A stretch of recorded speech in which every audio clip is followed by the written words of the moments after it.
Some items that are carried by air, either in dedicated cargo aircraft or in the hold or cabin of passenger aircraft, are classified as dangerous goods. This lesson will cover the basic regulations and considerations that apply to the transport of dangerous goods, from air freight to passenger baggage. The regulations which govern transport of dangerous goods are issued by the International Civil Aviation Organization, ICAO, as Annex 18, and in document 9284 entitled Technical Instructions for the Safe Transport of Dangerous Goods by Air. It is updated every 2 years and gives directions on categorization of goods, packing, labeling and loading, and definitions of associated terminology. Operators are directed to take all reasonable measures to ensure that the relevant instructions are followed. Before looking in detail at some of the regulations, it is worth defining what is meant by dangerous in this context. Dangerous goods can be defined as articles or substances which are capable of posing a significant risk to health, safety or property when transported by air. These articles and substances have been categorized for ease of reference and identification to freight handlers, crew and dispatchers. There are 9 hazard classes which are shown on screen. Students are not required to remember the priority in which they are classed. Some of the classes are separated into divisions because of the wide scope of the class. For example, Class 2, gases, is subdivided into Division 2.1, flammable gas, Division 2.2, non-flammable, non-toxic gas, and Division 2.3, toxic gas.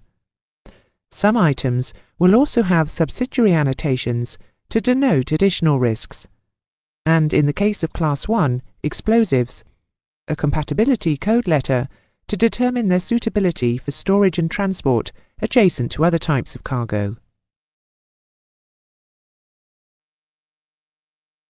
The United Nations also has a system of identifying dangerous goods by a 4-digit number. The numbers are assigned by the UN Committee of Experts on the Transport of Dangerous Goods to identify a substance or specific groups of substances, and range from UN 0001 to UN 3500. The number itself will not give any indication of the nature of the hazard, and would have to be checked against a reference list, but will have an associated hazard identifier from the ICAO list previously shown, with a subdivision number or numbers for closer definition. The same numbers are used in the USA, but are given the prefix NA for North America, and are also known as DOT or DOT numbers, since they are issued by the US Department of Transportation. If a substance does not have a UN number, the DOT will issue an NA number in the range NA 8000 to NA 9999.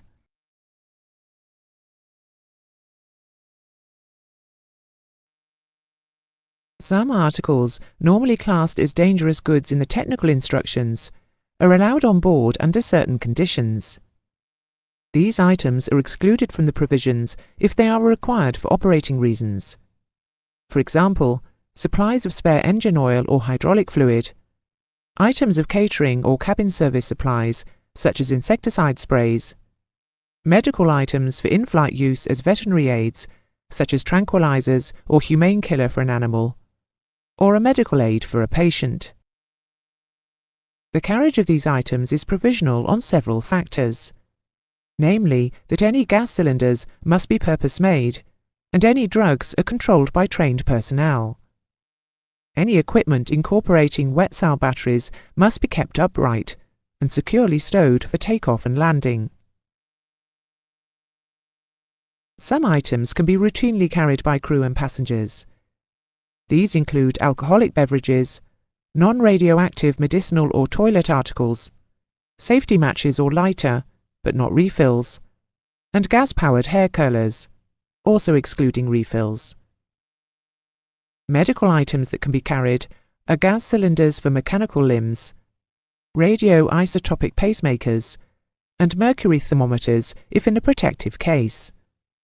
Note that some temporary restrictions have been put on some of these and other items in the recent past, owing to terrorist activity. Notices showing prohibited and allowable items are usually displayed near ticket sales, on ticket stubs and check-in, and security check areas at airports.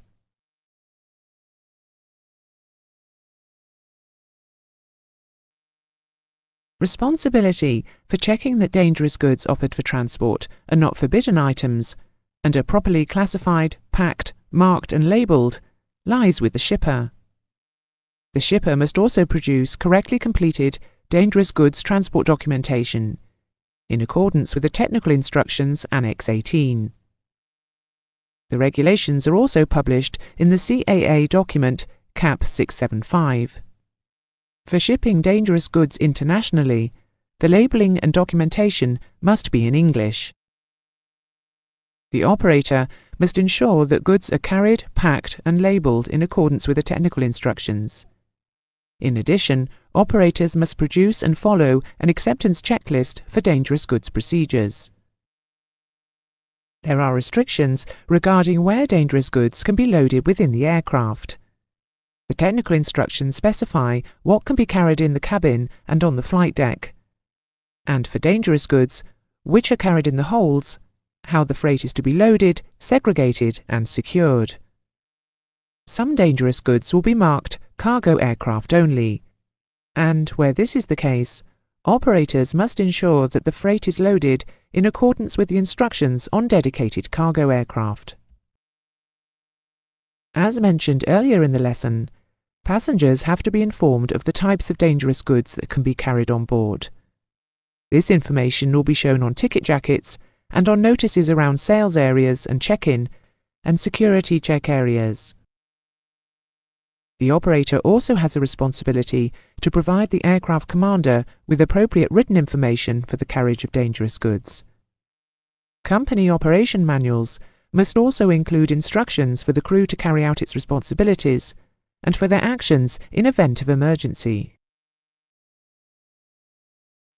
Operating companies are required by the technical instructions to establish dangerous goods training programs and keep them updated in line with changes to the instructions.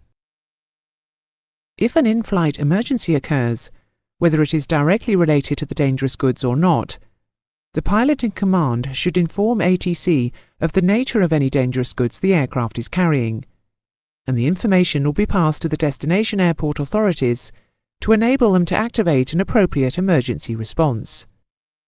If an accident or incident results from the emergency, the operator must inform the state in which it occurs that the aircraft was carrying dangerous goods. If accidents or incidents on international flights involving dangerous goods occur, states are required by ICAO to follow an established procedure to investigate the occurrence and report the findings within 72 hours of the time of the accident or incident. The format of the report is contained in the technical instructions. The information thus gained is intended to help prevent recurrence of similar happenings by revising and improving standard operating procedures. It is vitally important that the findings of undeclared or misdeclared dangerous goods in cargo, mail or baggage be reported. A dangerous goods accident is defined to be an occurrence which results in fatal or serious personal injury or major property damage. An incident in this context is an occurrence other than an accident which results in personal injury, property damage, fire, breakage, spillage, leakage, radiation, or any other evidence that the integrity of any packaging has not been maintained. In addition, any occurrence which seriously jeopardizes the aircraft or occupants, whether on board the aircraft or not, can be deemed to constitute a dangerous goods incident. The title dangerous goods, as applied to air cargo, can cover a wide range of substances and items which, outside the confines of an aircraft, might not normally be considered dangerous, but which require very specific categorization, packing, handling, and notification procedures. These procedures, laid out in the ICAO document Annex 18, Technical Instructions for the Safe Transport of Dangerous Goods by Air, are obviously aimed at the safety of aircraft, passengers, and crew, as well as security. So the rules must be strictly followed and applied for the benefit of all.